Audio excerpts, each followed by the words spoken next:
Good evening, America. Tonight, we step into the shadows of one of the most unpredictable power plays on the global stage. January 2026. Donald Trump, now 1 year into his second term, and Vladimir Putin, still gripping Russia with an iron hand. The question hanging over the world tonight, are they finally close to ending the war in Ukraine, or is this the prelude to something far more dangerous? Imagine the scene. Late January night in Moscow. Snow falling hard. Inside the Kremlin, two American figures walk through those famous corridors. Steve Witkoff, the real estate dealmaker turned diplomat, and Jared Kushner, the son-in-law who never seems to leave the game. They're carrying Trump's personal blueprint for peace.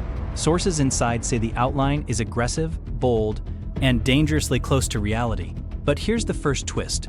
Putin doesn't blink. He listens. He nods. Yet every time they think they have a handshake moment, he pulls back, just enough to keep everyone guessing. Cut to Davos, same week. Trump takes the stage at the World Economic Forum.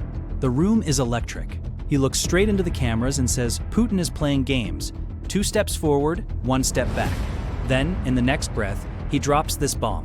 He's invited Putin to join his new Board of Peace, a club of strongmen who could decide the future of conflicts worldwide. Europe explodes. Macron calls it an assault on the United Nations.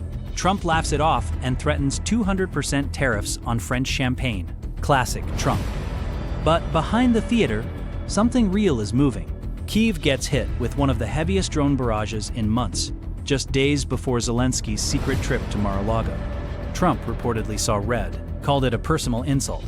Now his team is hitting back hard, seizing a Russian oil tanker in international waters, pushing crippling new sanctions, even accelerating Venezuela's oil flood to crash Russia's war budget.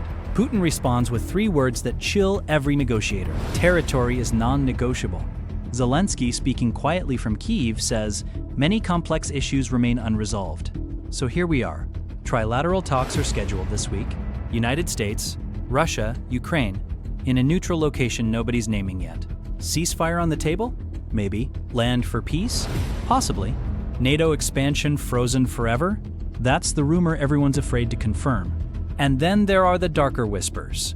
Russian state media claims they have irrefutable proof Trump greenlit an operation against Putin himself. The White House calls it pure disinformation. But in this climate, who knows what's real anymore? Greenpeace just unveiled giant inflatables in Brussels. Trump and Putin shaking hands over a burning European flag. Protests are swelling. NATO allies are nervous. Markets are jittery. And ordinary Americans are asking the same question we all are. Is this the moment history turns toward peace, or the spark that lights an even bigger fire? We're tracking every development. Stay locked in.